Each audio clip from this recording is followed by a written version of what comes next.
And welcome back to the Triple Coverage Podcast. My name is Mitchell Graham. And I'm Zach Brown.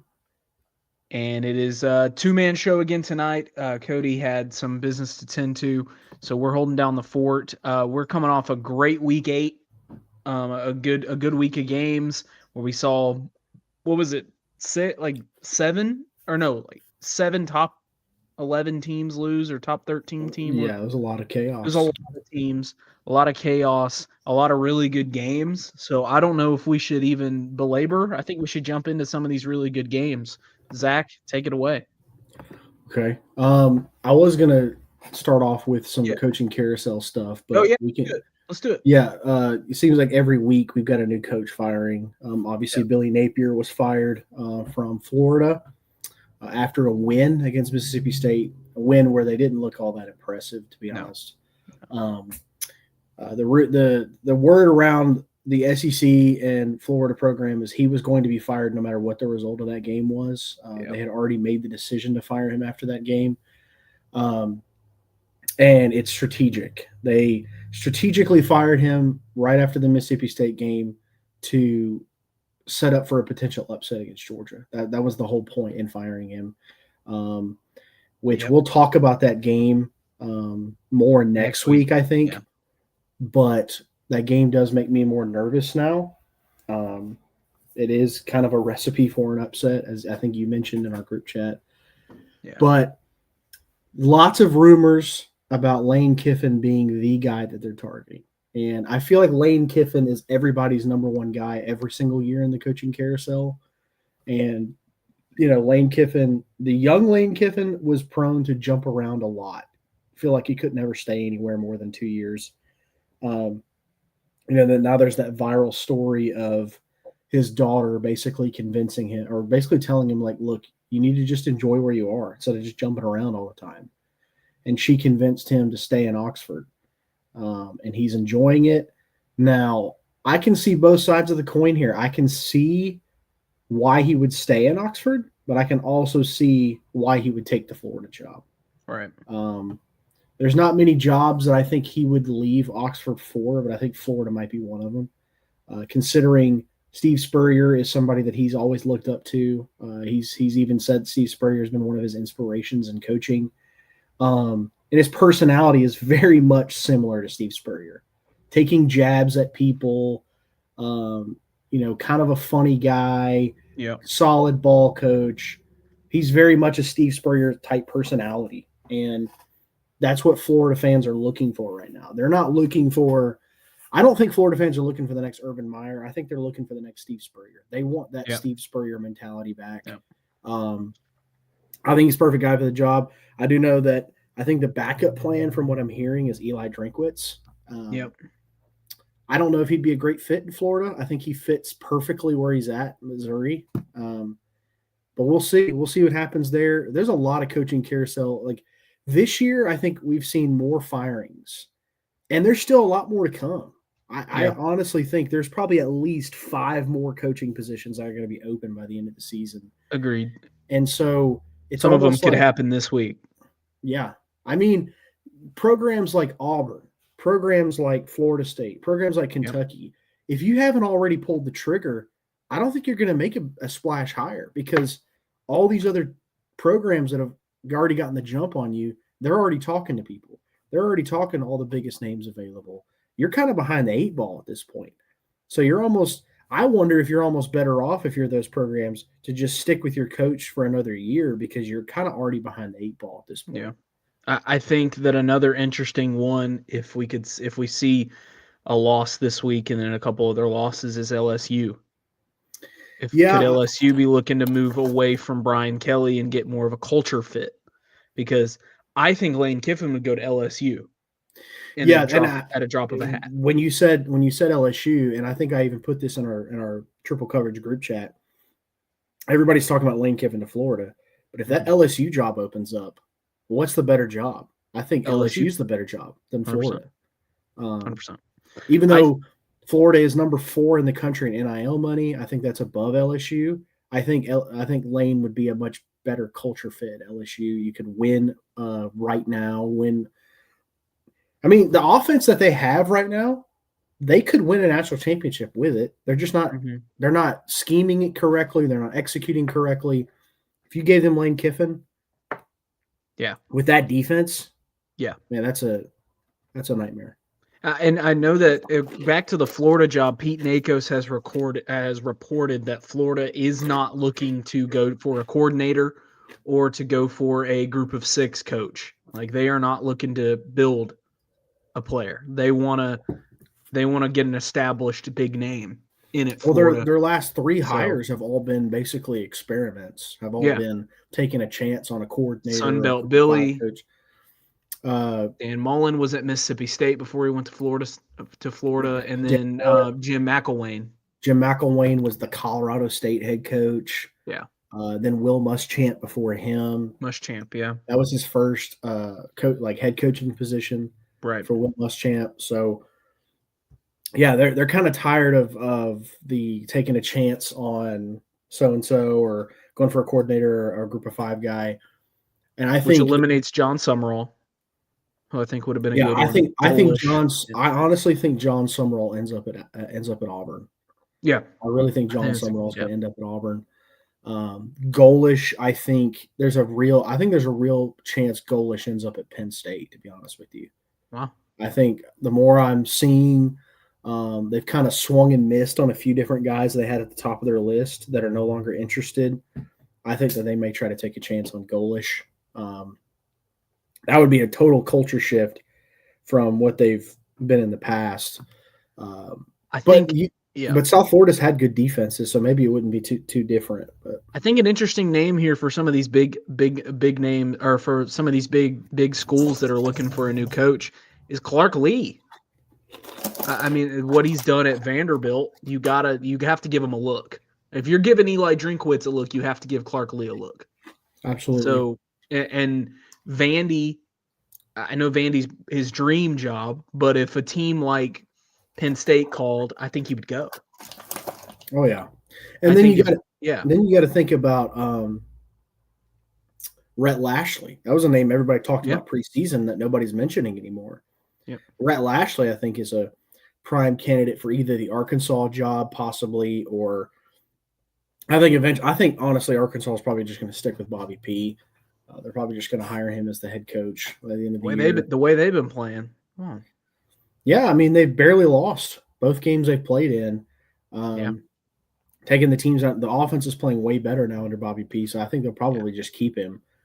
I think John Gruden's going to find a job somewhere. He is literally itching to get back into coaching. I think somebody's going to take a chance. I've said it from the beginning. I think Kentucky, it would be the type of school that would take a chance on John Gruden. What a shift that would be, going from Mark Stoops to John Gruden, for sure. Yeah, I mean, like I said, Kentucky is not really a great job because I heard this the other day that the Kentucky is spending over $25 million on their basketball roster this year. Yep. Which that doesn't leave a lot of money for the football roster. No. They're all in on being a basketball school right now. And I mean, rightfully so. Yeah. So that's not really a very glamorous job to take. Kentucky is on the verge of becoming the new age Vanderbilt, of being a perpetual bottom feeder where they're never going to be able to compete because they don't have the NIL resources to be successful. They get all these transfer quarterbacks every year. They can't develop a quarterback. I think Cutter Boley's good. Yeah, Cutter Boley, I've seen some nice things out of him. The most Kentucky name ever, Cutter Boley. Oh, yeah. Was not even an original recruit. He is a transfer. Yeah, and, like I said, they can't recruit at Kentucky very well. All of their best players are usually always transfers. Yeah. So I don't know. I think John Gruden is itching enough to want to come, but again, I don't think that's a glamorous job. So I think he'd be perfect for it because he's desperate enough to get into it. He wants to be in the SEC. I think it'd be perfect for John Gruden. And look, Gruden could stay there for a long time if he can win 7 or 8 games a year. Yep. They'd never fire him. They would never fire that man if he Nope. won 7, 8 games a year. Absolutely. And that's why Mark Stoops has been around so long. But now they're on the verge of winning 3 games again Possibly, for the second straight year, like going 3-9 again. So I don't know. There's just a lot of interesting things going on. I'm just absolutely shocked that Florida State has stuck with Mike Norvell. I think it's probably because his buyout is so big, and I think they're still paying Jimbo Fisher his buyout. So then having to pay another buyout would be just crazy. Then they're creeping on Bobby Bonilla in Bobby Bonilla territory right now, baby. Then you've got Auburn. I'm shocked they haven't fired Hugh Freeze yet, to be honest with you. I am absolutely shocked they haven't It's imminent. It is imminent. The team just looks like they've quit. I mean, then him kicking Damari Alston off the team, like literally nobody that's in the Auburn fan base has agreed with that decision. Everybody said that was a horrible decision to kick him off the team. Really good player. I mean, yeah. So, yeah, I don't know that program is in shambles right now too. But John Summerall to Auburn would be a huge get for them. I think he would immediately make an impact. He's a great head coach, good ball coach. But I guess we'll just leave it at that. We're like I said, every week we're mentioning a new firing, and I think this year might be the most interesting coaching carousel we've had, maybe ever, with as many job openings as there is, as many people that are going to be, looking over their shoulder. Hey, is the grass greener on the other side if I go there? And some coaches will make decisions probably they shouldn't because they'll get some money waved in their face and they'll go take a job that they probably had no business taking. Yeah. And they'll probably fail. But college football is the best job to fail because these coaches get $50 million buyouts for not being good. So, I even just saw a report that Jimbo Fisher is preparing to return to coaching. He's already getting a coaching staff together. He's already working on a playbook. He said, I didn't get into coaching for the money, and so therefore I'm not going to let money keep me away from coaching. So somebody will take a chance on Jimbo. Listen, if Lane Kiffin leaves Ole Miss, would Ole Miss take a chance on Jimbo? I think Virginia Tech would take a chance on Jimbo. I mean, there you go. I mean, he can at least recruit. Right? He can at least recruit, if nothing else. Yeah, he can recruit. So maybe he would give up play calling duties. It'd be the first time ever that he'd be willing to do that. But let's get into some of the games from last week as we wrap that up. Something we also need to mention as well. The SEC is reporting that Ken Williamson, the head referee in the Auburn-Georgia game, has been fired, or as they put it, suspended for the remainder of the season, which I don't know why they wouldn't just say fired. Right. But apparently there was 11 complaints filed from that one game, and 9 of them were confirmed. Auburn fans are trying to claim that it was because of the missed fumble call and the phantom timeout call. Georgia fans are claiming it was because they didn't give us a touchdown. At the end of the day, none of the 9 calls that were confirmed to be missed have been released, so we don't even know what they are. Right. We don't know what those calls were that he missed. All we know is that it has been confirmed that he's been fired. I was just reading right before we went on the air that he was he did inform the SEC that he was already planning on retiring before the season was over anyway. So I guess that kind of gives the SEC justification to be like, okay, well, you're already going to retire anyway. You've kind of been struggling lately. You had a really bad game here. Let's just go ahead and call it quits. Let's just end it here. Yeah, let's just end it now. ESPN has been trying to get in contact with the SEC office. They said they will not comment on it, and Ken Williamson won't answer any phone calls either. So we may not even know the full extent as to what happened. But I know that Auburn fans, they're gonna run with it. And I mean, if I was an Auburn fan, I'd probably run with it too, to be honest with you. I mean, I mean, I don't blame them, but at the end of the day, let's give you that touchdown. Final score still 20-17. You still lost the game. You still only got 40 yards of offense in the second half. charge us with a timeout. What did it really change? We scored no points on that drive anyway. Again, nothing. Yeah. So I mean, whatever. But that is big news, especially coming on the wake of the FBI finding out that several players in the NBA are gambling on games. So not even that. I mean, not even that.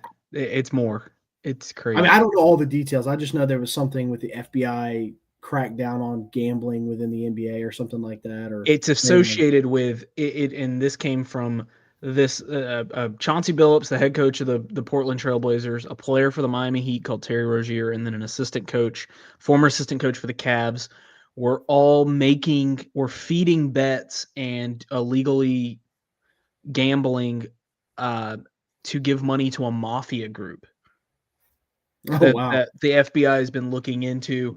Chauncey Billups and Damon Jones did a poker hack. So they hacked into a poker table and did marked cards and had cameras built into the pool tables to where they could see the cards face down when they were face down. And then they would, whatever they would win, they would give a percentage to this mafia group. And then Terry wasn't even related to the games. Well, Terry Rozier's was. So Terry Rozier told these people, "Hey, I'm gonna leave this game early. I'm gonna get injured, so bet my under." So he had $250,000 put on his under, and it hit that night because he got injured. Couldn't play the rest of the game. So, this is obviously not an NBA podcast, but just kind of the correlation there. And I'm not even accusing Ken Williamson of gambling on games or anything like that, but it's just interesting the timing of that, and how sports gambling, whatever your opinion is on sports gambling, we have to understand that now that it's legal pretty much everywhere, this is a risk in all of sports now, that you're going to have people intentionally throwing games. It's not outside the realm of possibility that referees are going to be putting money on games. It's just what it is with sports gambling. Yeah. So again, I'm not accusing Ken Williamson of doing that. I'm not saying that he's involved. I just thought it was interesting with the timing of all of that's going on. So all this stuff, yeah. But let's get into the games from last week. I'm trying to pull those up. Give me just a second here. I'll start with the Friday one. We can talk about that one. The Friday night upset. Louisville goes on the road, Hard Rock Stadium, and beats Miami in a game where Carson Beck throws 4 interceptions, including the one that sealed the game. Jeff Brom does it again. Another win over a top 3 opponent. Undefeated in his career. He's undefeated in his career against top 3 opponents, which is just an absurd stat. Miami looked for the first time like they had flaws, and Carson Beck kind of reverted back to the mid-year Georgia that he had last year, just kind of forcing balls into windows. The pressure was on him the whole game.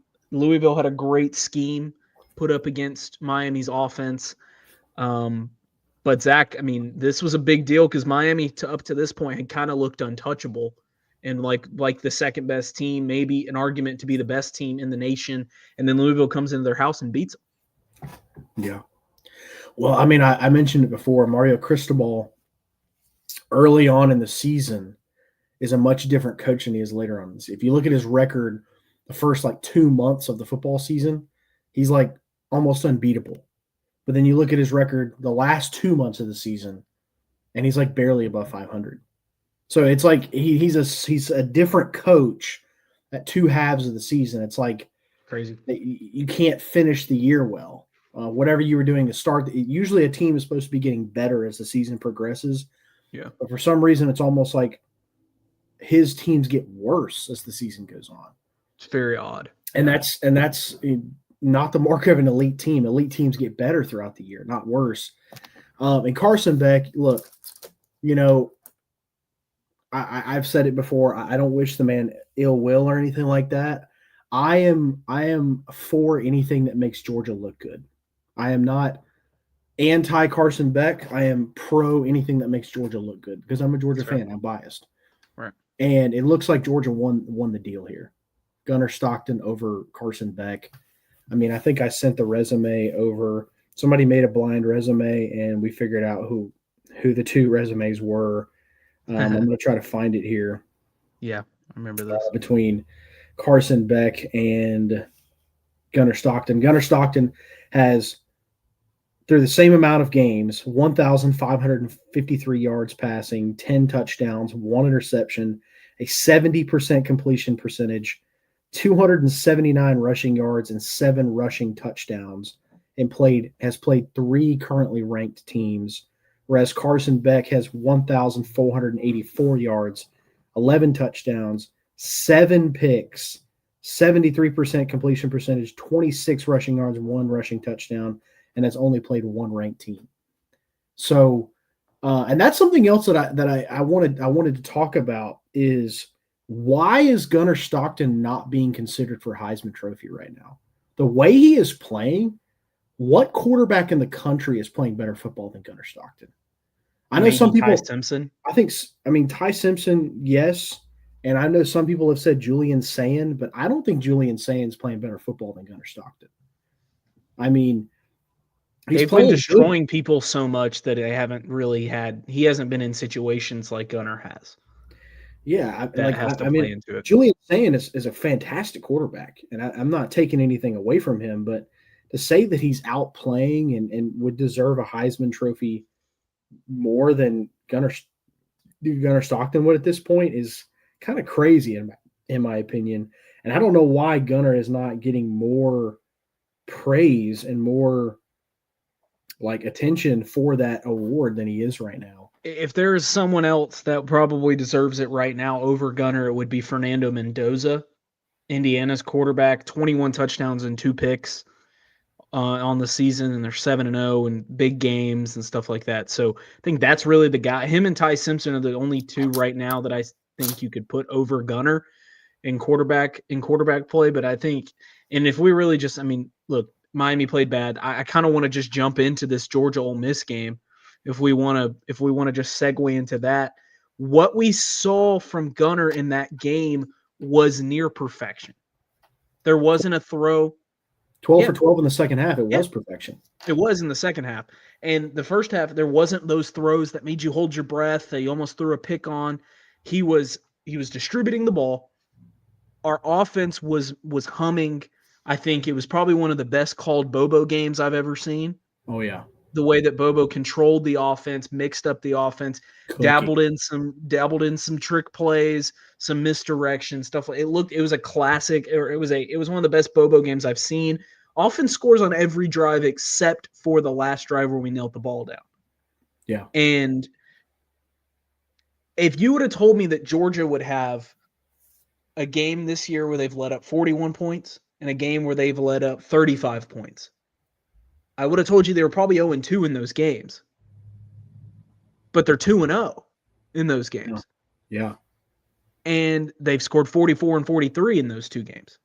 I think Gunnar is leading this offense. And I think, and while Gunnar's been phenomenal, I think you have to credit how good our run game has been. Because with how good the run game is, you have to pay attention to it. Yeah. And now we've got these athletes running in one-on-one coverage with play action, and Gunnar's putting it right on them. Zach Branch, I know people hate the screens, but throwing a screen to Zach Branch is a good play. Yeah. Because he makes people miss. It's an extension of the run game. If he gets 8 yards on first down on a screen pass, that's great. Yeah. You're on 2nd and 2, and then you run it with one of your 5 running backs. Now, this game wasn't all perfect for Georgia because, as we know, the defense didn't get a stop till the 4th quarter. Yeah. The defense literally didn't get a stop. But again, if I told you Ole Miss scored a touchdown on their first 5 drives of the game going into the 4th quarter, you would have thought Georgia got destroyed. Yeah. But that's not this team. That's not the team this year.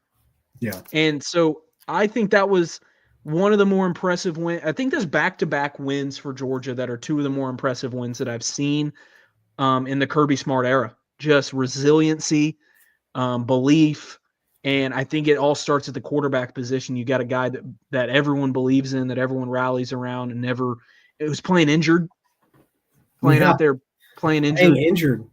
Oblique injury. Didn't even practice half the week. Yeah. So Zach, I went on a spiel there. What is your thoughts about this game?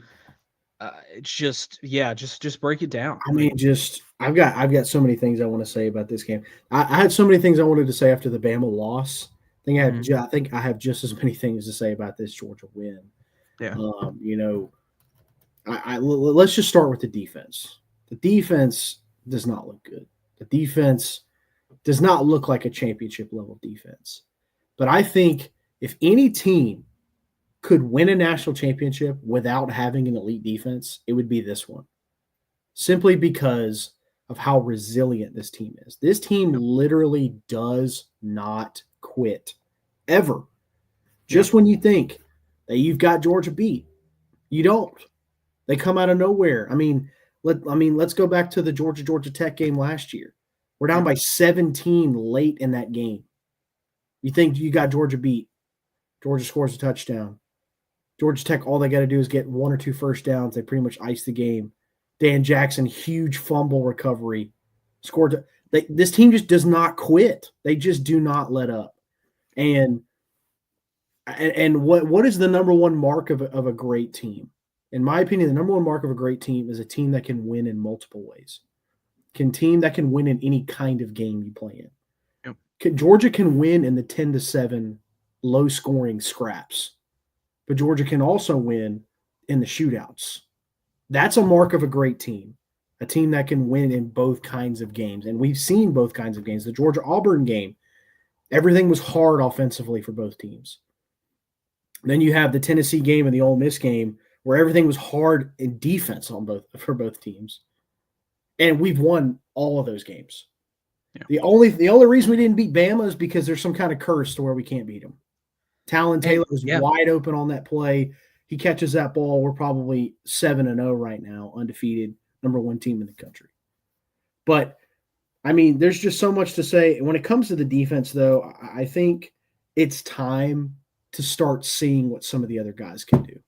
It's time to start going to the bench and seeing what some of these other players can do on defense. Because DeMello Jones did not start at the beginning of the year, but he's gotten more playing time these last couple games, and I've been very impressed with DeMello Jones. More impressed with him than Ellis Robinson, to be honest with you. Because when Ellis Robinson, every time he gets beat, he gets a PI call on it. DeMello Jones, he gets beat, he's able to adjust to the ball and still make a play without getting PI. Every single time. And then now we're seeing Josh Horton, who didn't get any playing time at the beginning of the year. Now he's been starting on the defensive line. Had a great game against Ole Miss. Late in the game, he's the one that batted that ball down on 3rd down. He's been getting more and more playing time. They've been talking about Josh Horton getting more playing time, which wearing number 81 as a defensive lineman is weird, but it makes him stand out. Yeah. And he's going to start getting more playing time. I think, this is what Davin Bell – I can't take credit for this because Davin Bellamy, former great pass rusher for Georgia, has said this. He said, I think it's just time to start giving some other guys some opportunities and seeing if something is different. Mm-hmm. Because Chris Cole, we've seen it. He's our best pass rusher, but the reason why we can't let him pass rush is because he's also our best cover linebacker. If we take him out of coverage, then we leave somebody open over the middle. Right. So Glenn Schumann, I think, has been, and I know I'm kind of all over the place with my thoughts right now, but Glenn Schumann, I have not been impressed with his coaching at all. But just to be devil's advocate a little bit, I think Glenn Schumann, what he's doing is he's saving our best packages for the end of the game when we have to get a stop, when we have to. Because Davin Bellamy even said in his career, matter of fact, in 2017, we beat Notre Dame 20-19. He said there were times where I would do a pass rush move that would work in the second quarter, and I would make a mental note of that okay, that worked. I'm going to try that again when we really need it. I'm not going to keep doing it over and over again because then they'll figure it out. I'm going to put that in my pocket and save it for when I really need it. And I think that's probably what's happening with this Georgia defense right now. We're kind of playing conservative, soft coverage in the beginning and just kind of seeing what's going to happen. And and then it gets to the end of the game. We need a stop. Okay, let's whip out our best package, the absolute best package we have, and it's working. Yeah, I mean, we let up I think 11 total yards in the fourth quarter to Ole Miss. A team, I mean, Trinidad Chambliss looked like he was playing with his brothers in the backyard the first 3 quarters, and then the fourth quarter comes and he can't do anything. We're getting pressure on him. We're forcing incompletions. We're batting balls down. It's and I get why they're doing that, but then you also look at it and you're frustrated because you're like, if we did this for 4 quarters, then this wouldn't have been a game. This would have been a blowout. And I do think, obviously, Georgia's got the talent. But I've slowly seen the last 2 games, our pass rush is getting better. It is, yes. Better. And because newer guys are getting opportunities. Correct. And newer guys are coming in, newer guys are getting reps, and our pass rush is getting better. But before we end this conversation about Georgia, I think we need to give our biggest shout out to the offensive line. Yes, I was going to mention that. Yes. I mean, most offensive line unit in the league is cooking. That they played a nearly flawless game last week. 2 true freshmen at the guard positions in Glover and Gaston beat up tackles on one leg, basically, and then an old reliable center. Drew Bobo, old reliable center, and they just were moving guys. And to me, given Weenie gotten early snaps at tackle is only going to make him better. Monroe Freeling's going to be gone. We're just going to be able to plug and play these tackles, and Gaston and Glover are just going to be All-Americans. Yeah. And in the interior, and that's helped our run. That's helped our pass pro has been so much better the last couple games against good rushing defenses. Ole Miss might not have a good defense, but they have a great rush defense. They are they're a havoc team like they did to us last year. Carson Beck got hit almost every drop back last year against Ole Miss. Yeah. And Gunnar Stockton played from a clean pocket all day. And when they were getting to him, Gunnar used his legs. I was so impressed with the offensive line. And so I didn't want to go without saying that the offensive line just played phenomenal. And that gives me so much confidence as a Georgia fan because we can hold up. Yeah. Kirby Smart even said it as post-game presser that we can be so much better on offense and we can be elite on offense if our offensive line stays healthy. And right now, in terms of offensive efficiency rating, we're the number 1 team in the country in offensive efficiency rating. Yep. Which hashtag where the Bobo haters at. Yeah. I don't see you chirping anymore. Matter of fact, the same Georgia Dog pages that always criticize Mike Bobo, all of them were singing his praises on Sunday and starting to turn their vitriol against Glenn Schumann. And I was like, guys, this is this. I even saw people comment, hey, glad to see Mike Bobo finally changed his playbook. Guys, it's been the same playbook for 3 years. You're just not paying attention. Yep. It's been the execution that's not been there. The offensive line is finally executing. And the offensive line should get the biggest credit. And just to speak to the mentality of this team, Monroe Freeling has played hurt. I mean, he said he would literally go to bed with ice wrapped around his ankle just so he could be cleared to play. He wanted to play so bad and played that whole game hurt. And the Auburn game hurt. And then Gunnar Stockton's playing with an oblique injury, didn't even practice half the week. Kirby Smart saying that he's not even sure he's going to be able to play. And he goes out there, and Monroe Freeling said after the game, you could tell Gunnar was hurt in the huddle, but he sucked it up and just played the whole game. It's not easy to throw with an oblique injury. Yeah, and Kirby Smart even said, like, okay, Gunnar, we'll let you play, but we're not going to do any quarterback design runs. And Gunnar said, no, I'm running the ball. The team needs to see me run the ball. And that's why the team loves Gunnar so much. Yep. And it's that mentality of, I'm hurt, but I'm going to give everything I can for this team. Yep. You've also got our left guard, Micah Morris, who's been dealing with a knee injury like all year, and he's playing through it. Our guys Glover started over him the last 2 games, but they rotate him in, I'm pretty sure. Yeah. But, just our offensive line has been just so good, and I know I've been a big time critic of Stacey Searles, but I may need to write him an apology letter. That Kirby Smart signed him to an extension, and they've been cooking ever since. Yeah. So, and I thought about this the other day. Has Georgia had one false start penalty this year? I don't know if we've had one. I don't even know how to track that. And I tried looking it up, but like nobody tracks false start penalties. But I mean, I'm thinking through every game we've played this year. I don't know if we have had one false start penalty this season, which just goes to show you the composure. I mean, think of the big road games we've played. We played a big road game at Tennessee, played a big road game, a night game at Auburn. Not one false start penalty is crazy. Yep. And that just, I mean, man, there's so many things I can say about this team. You know, we still haven't even played our best game yet, and we're 6-1. I don't think so. Nope. I mean, the team's just getting better every week, and that's scary for everybody else. As crazy as it sounds, I think one of our best second halves was against Alabama, and we lost the game. Yeah. You got Colby Young. Yeah. Unfortunate for him, he's going to be out for the year, but let's see guys like Noah Thomas step up. He was in a lot of routes last week. He was in a lot. He was involved. So, and I'm hearing CJ Wiley is quickly moving up the depth chart right now.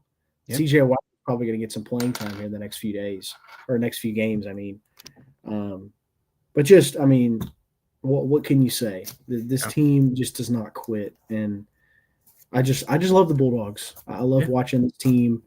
I can't wait to see them beat up on those lousy, stinking Gators next Saturday. Hopefully win that game, please God. I need us to blow someone out, please. Yeah. Well, that's another topic of conversation. Is somebody just recently came out with the metrics that the average margin of victory in the SEC this year is lower than it's ever been. The average margin of victory is only 10 points this season. That's crazy. When since I think it was since like 2005, it was 17 points or greater. It's down to 10 points this year. The margin of error is so small now, especially with NIL. You don't have the same kind of depth anymore, and just the SEC being so deep, it's hard to blow teams out now. It really is. Yeah. So, and if any team is built to win close games, it's the Georgia Bulldogs. I know, but I don't think I'm built for 12 games. But all right, let's talk about some of these other games. Do you want to do, since we're already kind of running a little, I mean, we're already at almost 40 minutes. Do you want to do Tennessee, Alabama, or LSU, Vanderbilt? Let's do LSU, Vandy first. Okay. Again, the LSU offense is just a problem, and I think it's going to continue to be a problem. Vanderbilt is a legitimate team. We've known that. College Game Day is going back to Nashville again this week. They weren't in Nashville last week. I know they weren't in last week, but they were in Nashville for the at some point earlier this season. Were they not? They were in Tuscaloosa for a Vandy game, but they weren't in Nashville. Well, the fact that College Game Day has gone to a Vandy game twice this year is crazy. That's great. Top 10 Vandy. Top 10 Vanderbilt. But yeah, I mean, LSU, Diego Pavia learned from the mistakes he made in the Alabama game, looked a lot better against LSU. And LSU continues to struggle offensively, continues to not be able to win those big games. And Brian Kelly there's talks of him possibly being on the hot seat, possibly firing him at the end of the year. He's got a big game this weekend that they better win, or if they lose, it better be a close loss. I mean, you better not get blown out. So, what are your thoughts on the LSU Vandy game from last week? I think that LSU is operating. It's like owning a Ferrari and driving it like a Honda Accord. They've got they have the talent, like you said, like they've got great talent, great quarterback, great wide receiver, but Jim Sloan is just not good. He's just not. On the other hand, you see on the other side, Blake Baker is just coaching those guys up, and now they didn't have their best game against Vandy, but the offense is just so vanilla, and the offense is relying upon the 2 or 3 big plays that they get every game. 2 or 3 big runs that are or big passes that are created by the wide receivers. That big touchdown that LSU had in that game was like a 5-yard slant that he made him miss like 4 times and he got home 70 yards. So again, that wasn't Sloan. It was just a problem. But like you said, Vandy is just Diego Pavia learned from his mistakes. I truly believe if Diego Pavia doesn't fumble that ball early in the second quarter against Alabama, they might have won that game. And because of the way that they were controlling it, I just think they have a well-rounded team, a team that plays for each other. And the way that we're talking about Gunner, I think that Vandy plays for Diego Pavia. And Pavia is more outspoken than Gunner by like tenfold, obviously. But the way that they play for their quarterback is very similar. I think Vandy's a really good team. But this it's a tough game they've got coming up this week against a Missouri team that's in we'll get into that game. But yeah, it was a good win for Vanderbilt, obviously. And I think it was the first time they've been favored over a top 25 SEC opponent since like 1970 or something like that. So really cool stuff that's going on in Nash Vegas. Yeah. And LSU's biggest problem is they can't run the ball. If you can't run the ball in the SEC, you're not going to be successful, and they cannot run the ball. And then let's go to Tennessee, Alabama. Honestly, the result of this game did not shock me too much, and that's not meant to be a jab at Tennessee. Just the way that Bama's been playing lately, they're just kind of on a roll. And Kalen DeBoer, say what you will about him, but when it comes to big games, he always has his team ready to go. Yep. It's the games that they've lost have been against teams that people thought they would just easily win. Losing to Florida State, everybody picked Bama to win that game. Everybody thought they were going to beat Vandy last year. Everybody thought they were going to beat who else they lose to last year? Oklahoma. Everybody thought they were going to beat Oklahoma. It's those games that they struggle in, but the ranked matchups. Those they usually don't struggle in those games. And Ty Simpson is on another level, man. I mean, he is just. If I had to pick if there's only one person I think that is more deserving right now of the Heisman Trophy than Gunnar Stockton, I think it's Ty Simpson. The way he's playing right now, he's playing almost flawless football. But and Tennessee has the worst scoring defense in the SEC, so it didn't surprise me that they weren't able to get big stops in that game. So. It was just to be expected, and they haven't won in Tuscaloosa since 2003. It was just kind of more of the same. I think that the score of this game wasn't indicative of the game that Tennessee played, because Tennessee ran the ball better than Alabama did in this game. Tennessee ran the ball, really got whatever they wanted on the ground. Deshaun Bishop averaged 9 yards a carry. Star Thomas averaged 8.7 yards per carry. They got whatever they wanted against Alabama, and then they also limited the run against Alabama because Jeremy Bernard was the leading rusher for Alabama in this game. So I think Tennessee, if you came in and you said, hey, we won the rushing battle, we outgained them on the ground, and we only turned the ball over once, you would probably think you played in a close game. But that pick six, I think, ruined any chance of Tennessee winning the game. You go down there, obviously you can go down and kick a field goal. It's 16-10 at halftime. Mm-hmm. If you score a touchdown, it's 16-14 at halftime. Then you throw a pick, it's a 16-point game. So I really do think that the score wasn't indicative of the game Tennessee played. Now, I'm not going to say Tennessee played a good game, because I don't think if Tennessee would have played a good game, they wouldn't have lost by 17. But I think they played a lot better than the score reflected. And that's college football. One play swung the result, because if they score that touchdown, who knows what the score to this game was? Yeah. Because their defense Ty Simpson didn't have his best in this game, even though 19 of 29, 253 and 2 touchdowns. It's pretty good, but he didn't have his best. Yeah. Yeah. I mean, Alabama looks, once again, like they're dangerous. 4 ranked wins in a row. They probably have the best resume in college football right now. Even though that FSU loss looks horrible now, but the 4 ranked wins in a row is looking pretty good. But I think in today's college football, you're probably not going to have any undefeated teams anymore. I think the days of one team being head and shoulders above everybody else, like we've seen for the last 25, 30 years, are gone. I think the margins between first best and second best are a lot slimmer. Even the number 1 team and the number 12 team, I think the margins are a lot thinner now.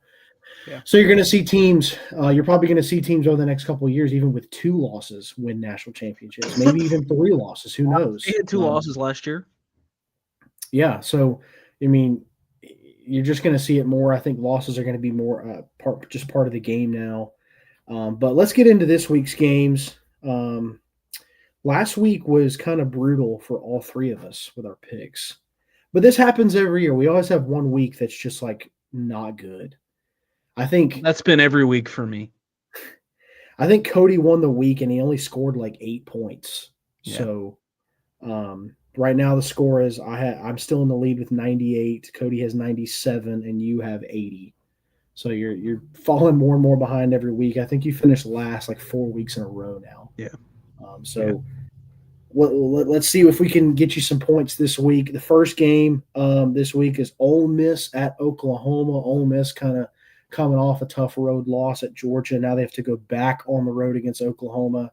Lane Kiffin throwing jabs at Oklahoma, claiming that they're stealing signs. That's just a very Lane Kiffin thing to do. I'll let you go first on this game. Who do you got winning this game and why? This sets up really bad for Ole Miss. This is an 11 a.m. local kick for Oklahoma. You're coming off an emotional road loss. Lane Kiffin is 11-12 on the road as the Ole Miss head coach. And John Mateer's getting healthier and healthier every single week. I think Oklahoma's defense is going to be able to limit Ole Miss just enough and get out to a lead and hold it. I've got Oklahoma winning this game close and reasserting basically the way that people felt about him a little bit earlier before the Texas loss, before the Mateer injury. The Mateer's back to being solid because he hasn't been himself the last 2 games. I think he starts utilizing his legs, and we saw that Ole Miss defense can't stop anything. So I think it's Oklahoma close. I think Ole Miss's offense keeps him in it a little bit, but Oklahoma wins probably an under. I think the under hits in this game. All right. Cody is going to pick Ole Miss to win this game. Comfortable. Wow. Ooh, wow. I'm with you, though. I got Oklahoma winning this game close. Lane Kiffin, again, struggles on the road. And back 2 weeks ago when they played Washington State, Lane Kiffin said before the game that he worries about the 11 a.m. kicks, the sleepy start times, because they get off to slow starts. I think it's going to be the same thing here. I think they're going to get off to a sleepy, slow start against Oklahoma. Oklahoma's going to be ready for it because Oklahoma's used to the 12 o'clock kicks. They did that a lot when they were in the Big 12. So I think the recipe sets up for Oklahoma to get another win here. Ole Miss, 2 brutal, heartbreaking back-to-back road SEC losses.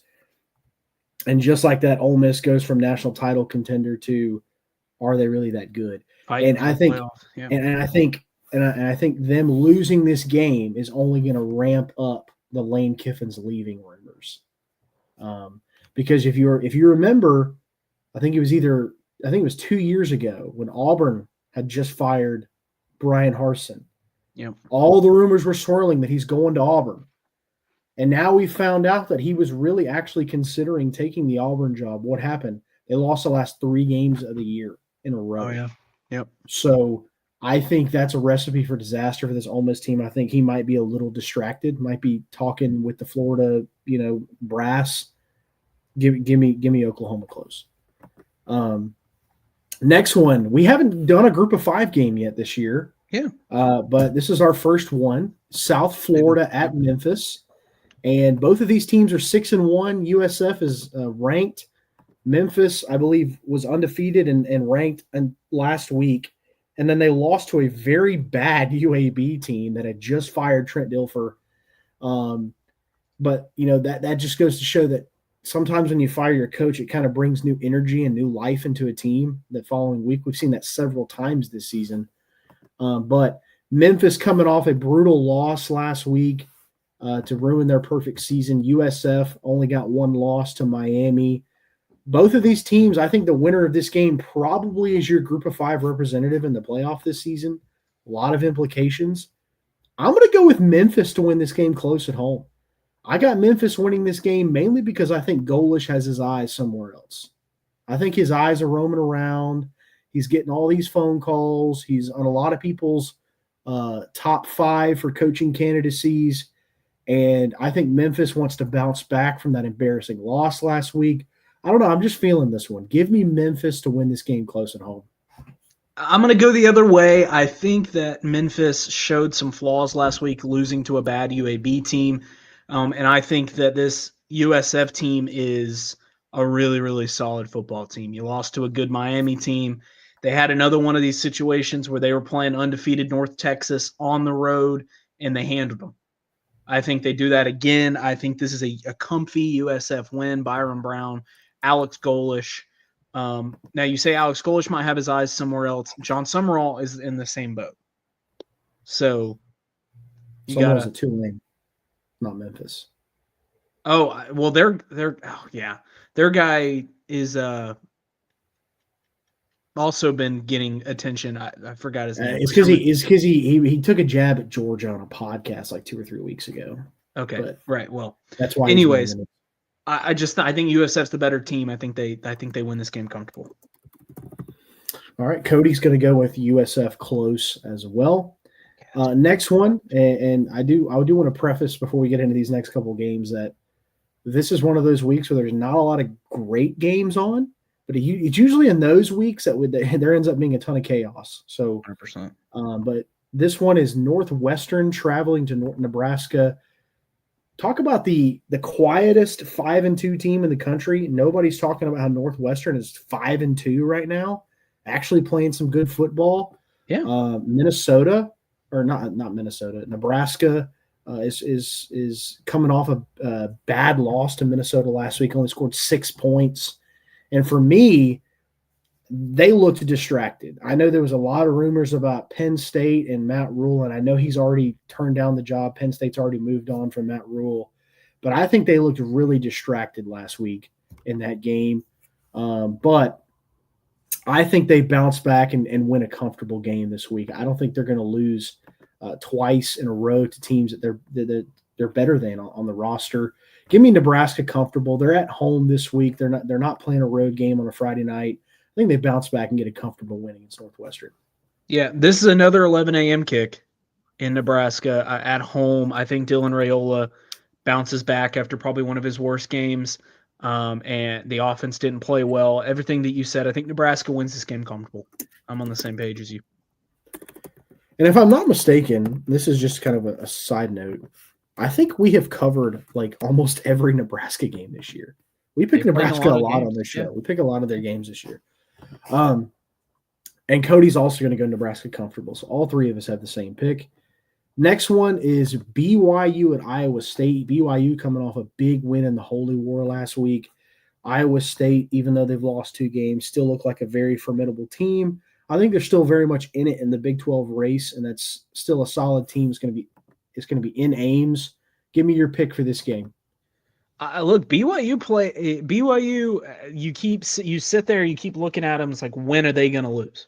They're going to lose. When is it going to be? And they keep winning. I think that they've got a really great team, a good physical team, a good defense. They've got a good run game. Iowa State's reeling right now. They've lost back-to-back Big 12 games against inferior opponents compared to them. I've got BYU winning this game close on the road, moving to 8-0, and basically setting up a battle with Texas Tech, which I think they play in a couple of weeks. They play Texas Tech next week. So that's another good game. Be setting up a huge Big 12 game, huge Big 12 matchup between 2 of the top guns, not the 2 undefeated teams in the Big 12.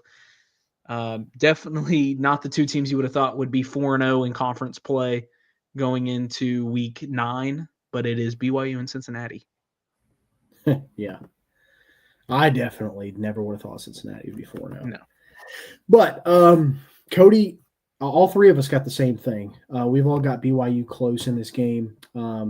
Again, hats off to Kalani Sitake and how he has coached this team over the last couple of years. Being on the hot seat, I think 2 years ago, and then just bouncing back with a great season last year, another great season this year. I think BYU just has the advantage because, just in general, because their entire team is like 25 and older, because they got to go on that 2-year mission trip and then they can come back and play football. Their whole team is just nothing but grown men with a wife and kids and a mortgage. So I think they benefit from that. But yeah, give me the grown men football, BYU to win a close one at Iowa State. And again, another coach that might have his eyes somewhere else, Matt Campbell. Names being thrown around a lot as well. Illinois at Washington. Washington, it is an absolute crime that Washington is not ranked right now. 5-2. They've got their 2 losses have been solid losses. They didn't lose that badly to Ohio State, and they lost a close one to who they lose. They got beat by 17 by Michigan, 24-7. Okay, yeah, I mean those are the 2 top dogs in the Big Ten, but Washington, Damon Williams looks really good. That team looks really good. They should at least be somewhere in the 20 to 25 range in the rankings, in my opinion. Illinois has been kind of up and down. We were high on them, and then they kind of lost some games that they should have probably won and against teams that I thought they were better than. They got embarrassed by Ohio State. But why don't you pick this game first before I give my opinion on this game? I think Illinois is going to win this game close because if you look at Illinois' 2 losses against the number 1 team in the nation and the number 2 team in the nation, they've lost to Ohio State and Indiana. They've lost to the 2 top teams in college football.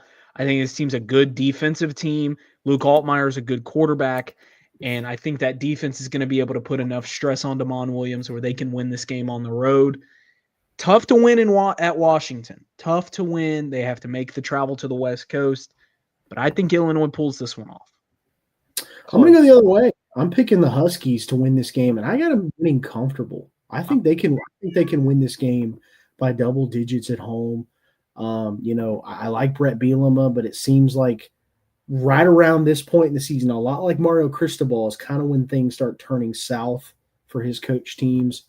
And Jed Fish, his teams typically get better towards the end of the season, and then I've just got to go with what the model that I have has Washington winning this game. So I'm going to go with Washington comfortable. Cody's got Washington winning this game close, and if I'm not mistaken, I think Washington is actually favored in this game as well. 4.5 points. Yeah, so Vegas knows something that maybe we don't, but give me Washington comfortable in this game. Minnesota at Iowa, another classic Big Ten battle. But Iowa's offense is not near as bad as it has been in recent years. Gronowski is actually pretty good. They can actually throw the ball now, so it's not as miserable.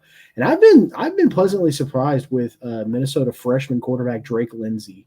He's been pretty impressive. This Minnesota team has outperformed what I'm pretty sure I picked Minnesota to finish last in the Big Ten. And they are 5-2, playing really well. With all that being said, I've got Iowa winning the game, and I think they win it comfortably. I think they're going to be able to run the ball. If you look at Iowa's games this year, nobody can score on this defense. And, I mean, that's no surprise with Iowa football. They always are very solid defensively. But I think that's going to be the difference. Like, nobody can score on this Iowa defense, especially the last 3 games. I think they've allowed 14 points over the last 3 games total. So give me Iowa at home. It's always hard to win at Kinnick Stadium. I think they win comfortably. Well, I don't know if that stat was probably from the week before because they let up 24 to Penn State last week. They won the game 25-24 over Penn State last week. Iowa did. But I'm going the other way. I think Minnesota wins this game close on the road. I think Drake Lindsey's been the better quarterback. I think they're using the momentum that they're taken from the Nebraska win, and they carry it over and, I mean, move to 6-2. Now, if you're looking at Iowa, if they win this game, they've got Oregon, USC, Michigan State, Nebraska. If they win out, guys, they're going to be they're going to be ranked, and they're going to be close to the top 12, maybe, because their two losses are to Indiana and Iowa State. Again, two really good teams. Yeah. But then that's not happening. They're going to lose. Okay, they left 24 to Penn State, but they 0 to Wisconsin, 20 to Indiana. And they only allowed 20 points to Indiana, which is one of the better offenses in the country, I think. I think that's what I was looking at. But anyways, I stick with my decision. I think Iowa wins comfortably. Cody's also going to go with Iowa, but he's got them winning close. The next one, Texas at Mississippi State. Mississippi State's been featured on the show a lot too recently. Yeah. In Texas, Texas, I mean, I think the Oklahoma win might have been a fluke. I think it was just the John Mateer mistakes really made that game because – but here's the thing. As somebody else said, I can't take credit for this. That was a welcome to the SEC game for Texas because every single team in the SEC has gone to Kroger Field and struggled to win a game. 100%. Had to go into overtime to win it. Georgia experienced it last year. Every time we go to Kroger Field. And Texas goes – and it's just a random game. Texas has nothing – I mean, Kentucky has nothing to play for this year. But they go into Kroger Field, and Texas looked awful on offense. Maybe the worst they've looked all season, coming off a huge win against Oklahoma. Yeah. And Cutter Boley and that Kentucky team could not move the ball either, and they went into overtime tied at 10. And Mark Stoops – here's how I know Mark Stoops has given up on the season. Because in overtime, with a chance to win the game, he ran the two most vanilla – most boring play calls I've ever seen. He just ran the ball up the middle twice, tried to get his running back to jump over the offensive line and from the 2-yard line. The dude's leaping from the 2-yard line to try to get the end zone on third down. Then they tried the exact same play, same formation. I was watching it. Yeah. After the third down play, I saw them getting in the exact same formation. I was like, he's about to run the same play again, isn't he? And they did, and it didn't score, and they lost the game. That's how I know Mark Stoops has given up on this team, given up on coaching Kentucky, because Kentucky should have won that game, but they didn't. I'm still not sold on this Texas offense. Steve Sarkisian said he is not giving up play calling duties, which I think is a mistake. But I got Texas winning this game close over Mississippi State. I think Mississippi State gives them another scare simply because Texas just cannot score. And I think Texas – we talked about Georgia's offensive line. I think Texas might have the worst O-line in the country, in the SEC this year, which is shocking because as much money as they've spent on this team, they didn't spend any money on probably the most important position on the offense, which is the offensive line. They can't protect anybody. Yeah. And I think Mississippi State's going to exploit that. But ultimately, that Texas defense is going to be good enough. Give me Texas to win close. I agree with everything you're saying. I think we didn't talk about the Texas and Kentucky game, but if you looked at the box score of the Kentucky and Texas game, Kentucky 395 yards of total offense in that game compared to 179 from Texas. Kentucky had 26 first downs. Texas had 8 first downs. Kentucky had the ball for 39 minutes and 23 seconds. Texas only had the ball for 20 minutes and 37 seconds, and Texas won that game. Yeah. So it was a good win. If you look at the stats, strictly off stats, Texas, really good game, or really good win. I think they win this game close because of their defense. I agree with you. I think their defense is good enough to keep them in every game this year. We saw how good they were against Oklahoma. They played, the stats, they kept Kentucky out of the end zone. So bend, don't break. I think they're going to be very similar. They're going to force Blake Shapen into some mistakes. I think Texas close. Yeah, all three of us are going Texas close. Cody also picks Texas. Next one, Texas A&M and LSU. This is a big game for Brian Kelly. I think it's also a big game for Texas A&M too because, again, this is right around that time every year where Texas A&M starts falling off. They get off to a hot start, and then they start losing these games second half of the season, and that's why they always end up 8-4 like every single year. Now, this is different. This is not the Jimbo Fisher era. This is not the Kevin Sumlin era. This is the Mike Elko era. So I think this game will probably turn out differently. And I've actually got Texas A&M winning this game close. I believe it's another night game in Death Valley, which, surprise, surprise, the SEC always gives them night games in Death Valley. Won't give anybody else a night game, but we digress. It's a conversation for another day. Give me Texas A&M to win the game close. I think they struggle. I think they even trail in this game, probably into the fourth quarter, because I think LSU is kind of fighting for their life at this point. I don't think they can afford to lose very many games right now, if any. I think that offense is going to take offense to what people have been saying about them. I think they maybe come out and throw some punches early, but then I think Texas A&M, much like Georgia typically does, kind of flips the script in the second half and pulls away there and wins the game close in the fourth quarter. I agree with everything you're saying about LSU, but I disagree with the result. I think LSU wins this game. I think LSU gets the close win because I think they have to. I think they're in a situation where Texas, like that Texas was in against Oklahoma. Texas had to win that game. You know what Oklahoma didn't have to do? Oklahoma didn't have to win that game. A&M doesn't have to win this game, technically. So one loss SEC team is getting into the playoff. LSU can't be a 3-loss team, and they're going to have to win out if they want to make the playoff. And a win like this against a top 3 team at home, maybe your offense doesn't look perfect, but your defense forces some turnovers to Mario Craver. A&M has probably the best wide receiver duo in all of football right now with Mario Craver and KC Concepcion.